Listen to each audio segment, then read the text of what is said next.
In recent years, I've noticed that there's been a uptake in the interest of ancient Greek archaeology and history, but without any, in my opinion at least, solid resources for studying Greek archaeology and the evolution of the Greek city-state, its customs, its religious beliefs, it's become difficult to know where to look for solid and good information.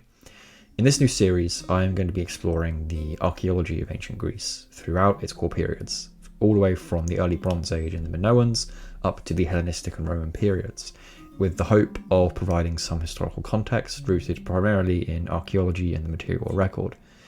I also want to look at some key themes and debates that have appeared in classical archaeology over the years, things like notions of power, exchange, economy, gender, and religion, of course, and more recently, the multiculturality and blurring of the lines between the Greek and the other, the barbarian. Here, I hope to give you guys a good foundation for understanding historical developments, periods, and the background and context of some Greek texts that become very important. I'll also be using some literature to support and illustrate things, as well as providing a reading list and some citations in the comments below and in the description, as well as some questions for you to think about and consider when understanding this material. In the next few episodes, I'm going to be covering, or beginning at least, with the Bronze Age, primarily the Minoan civilization, up to around the Thera eruption, before moving on to the Mycenaeans and what has traditionally been called the Archaic period, or what we now know as the Early Iron Age. And I'm going to be taking a special look there at the archaeology of Troy and Homer, for example. So first of all, let's talk about a bit of chronology, so we can situate ourselves. There is a considerable amount of debate around when exactly the Bronze Age began, and it's not a linear thing in all societies. Different cultures entered their respective Bronze Ages at different times, and the Aegean, generally considered, follows the Near East in terms of its chronology. That means we can say it roughly entered the Bronze Age around 3100 BCE. To help things along a little bit, we can subdivide the Bronze Age periods into early, middle, and late Bronze, each of which was populated with even further divisions like the early Bronze 1, 2, and 3. In the early Bronze Age 1 Aegean, the predominant cultures at play are of course the early Minoans, the early Helladic, and early Cycladic. These were all centred in different regions, but are all situated in that same early Bronze Age milieu. In this environment, we see the rise of the first complex states, arguably the oldest in Europe, around especially the island of Crete, roughly contemporary with around 1900 BCE, towards the end of the early Bronze Age 3.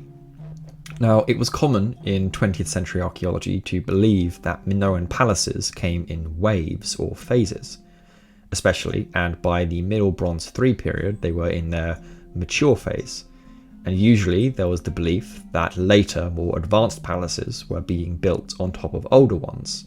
But with more recent data and new excavations, it appears that something far more organic is going on in the environment that gives rise to the palatial cultures of the Minoans and the Mycenaeans, and there is a greater degree of continuity between the cultures than we originally thought.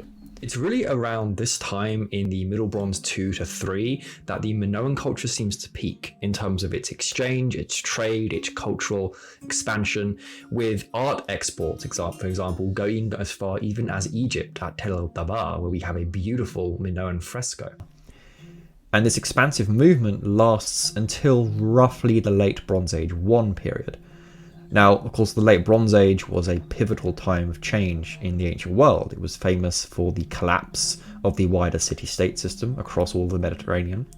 And for Aegean prehistory, at least, we can divide the period into, again, the late Bronze Age 1, 2, and 3.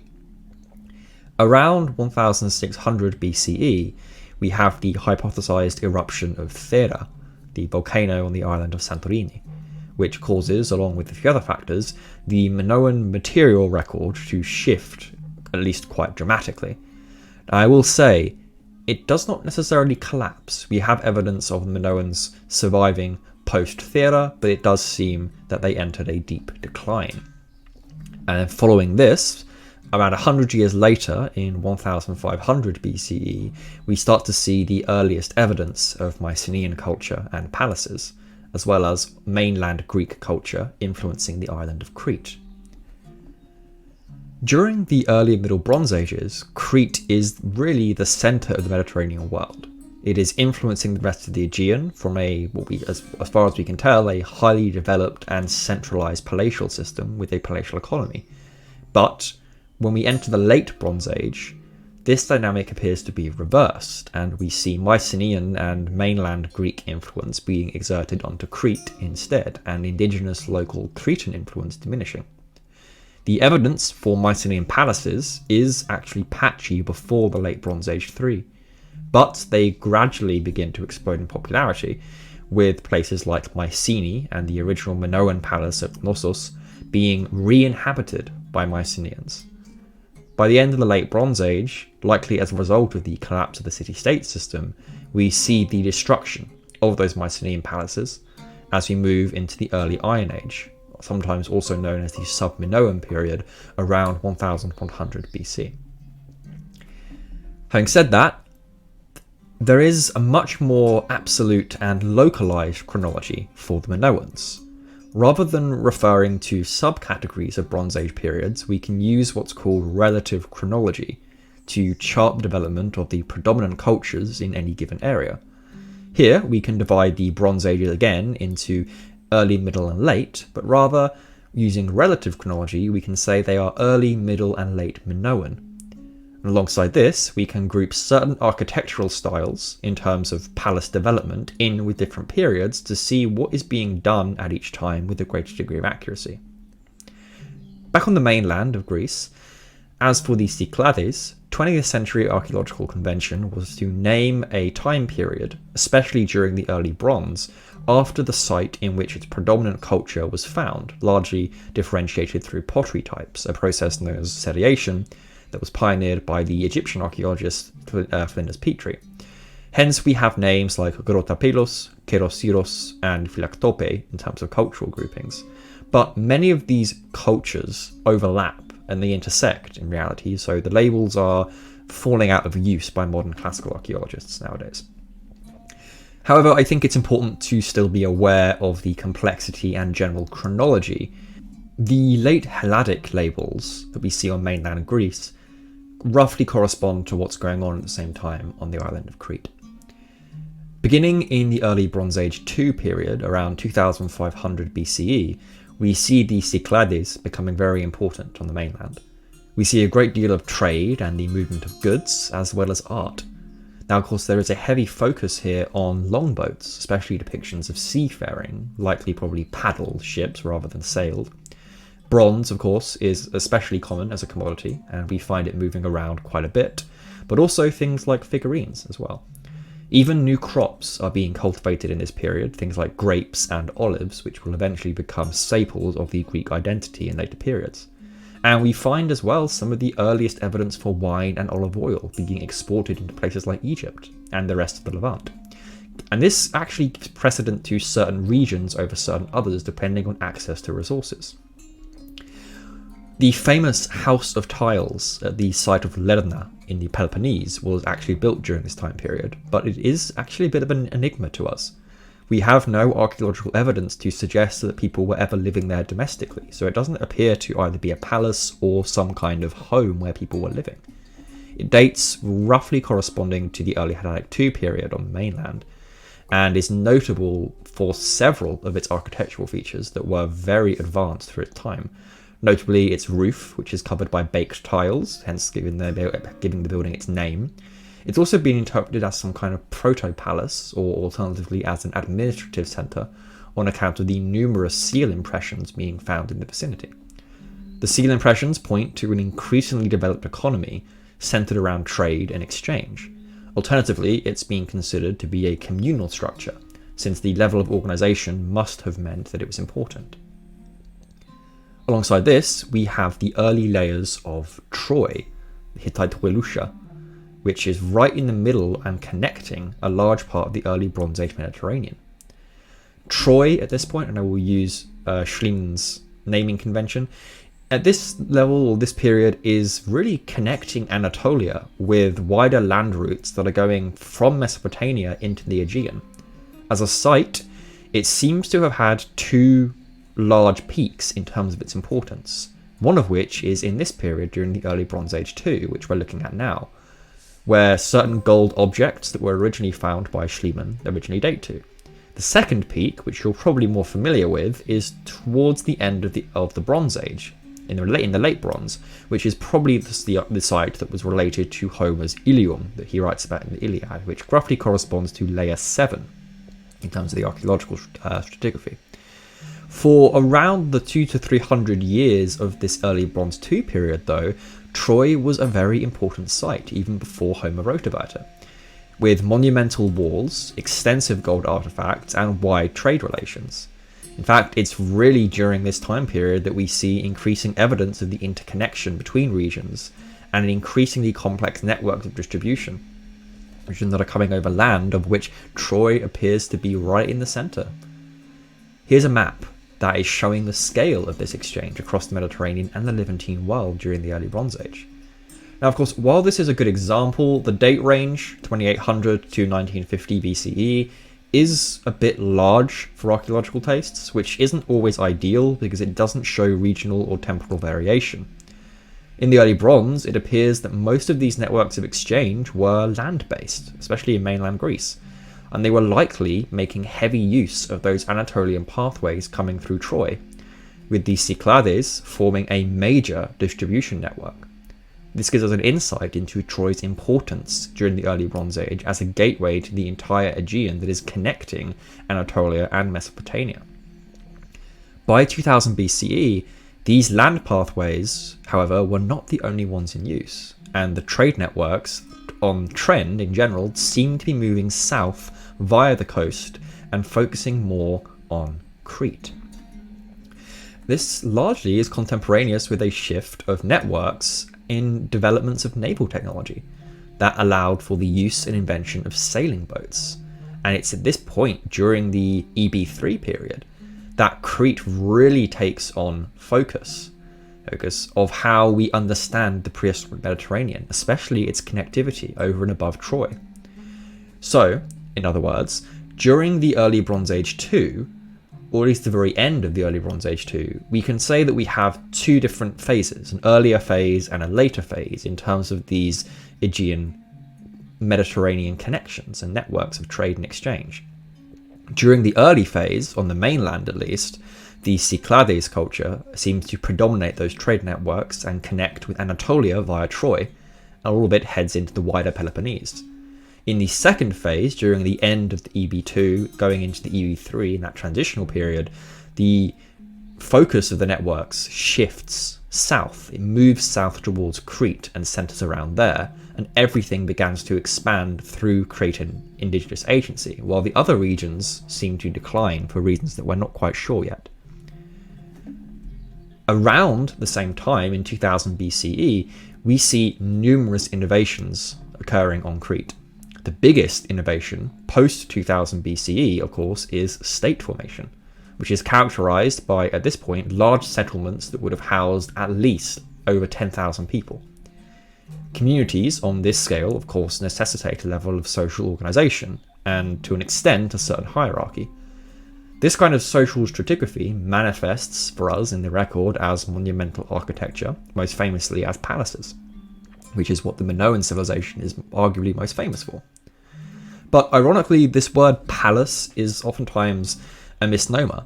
It's used for a lot of what we call the early Minoan monumental architecture, but it's actually misleading because a lot of the Minoan palaces don't fit our standard definitions of what we know as a palace. For example, we don't know if someone specific was living in them as domestic dwellings. They don't appear to have kings or rulers in that sense, and whether they had other communal or perhaps religious roles. Nevertheless, the first palatial period, dating from around 1950 to 1800 BCE, is defined by these very different and very centralized buildings. They tell us primarily about differentiation in the community and a level of administration. Administration, at least on Crete, again comes in the forms of seal stones, While the mainland Aegean had those seal stones at Lerna in the House of Tiles, they seemed to disappear during the Minoan transition, where the rest of the mainland cultures seemed to decline. But they nevertheless reappear on Crete. The other major innovation of the Minoan culture is, of course, its script. For reasons that are still unclear, but likely either administrative or religious, the Cretans developed an indigenous writing system to codify their language, along with other innovations like wheel-made pottery. We also see major Eastern Mediterranean imports, such as scarab rings coming from Egypt, and wider pottery coming from Mesopotamia. What's really interesting about the Cretans, though, is that while there are antecedents of all of these innovations in earlier periods on the mainland and the wider Eastern Mediterranean, Crete doesn't seem to be copying them. Cretan hieroglyphs are almost entirely different as a writing system from Egyptian hieroglyphs, and other writing systems in the Levant. And even the pottery, while being wheel-made, which is a Mesopotamian invention, is made entirely locally and really entirely uniquely. Their usage of sealstone, too, is different from that that's found in the Levant or in Anatolia at major EB sites like Tel Megiddo, and we still don't understand their system very well. So what's happening here? Well, in reality, the Cretans seem to be doing something very unique. They may be picking up inspirations and influences from their surrounding regions in terms of their trade networks, but they are never copying them exactly. They seem to be being inspired to create their own example. And this brings up a major focus of research during this period right now. One of the big questions that archaeologists are trying to answer is, why do we have the development of the first politically complex states in the whole of Europe appear on Crete around 2000 BCE? 20th century archaeology was a proponent of the cultural diffusion hypotheses, which tended to argue that the influence was coming from outside of the Aegean, perhaps from the more heavily developed and stratified states of Egypt, Mesopotamia, or the Levant, who were already sophisticated centres during this period, and therefore the influence of the idea of the state was mediated through networks of exchange that came externally to the Greeks, or to the Minoans at least. In this view, the Minoan elites were thought simply to be copying their exotic foreign neighbours and asserting power through trade and acquisition of elite goods from these places like Egypt and the Levant to augment their prestige.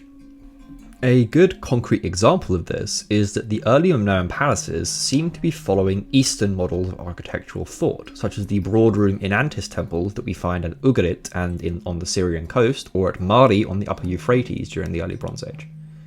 More recent studies, though, by people like Dr. Borja Legara Gerardo, has drawn attention to native and indigenous Cretan agency, however, highlighting that the Cretans themselves, again, are not copying from their influences.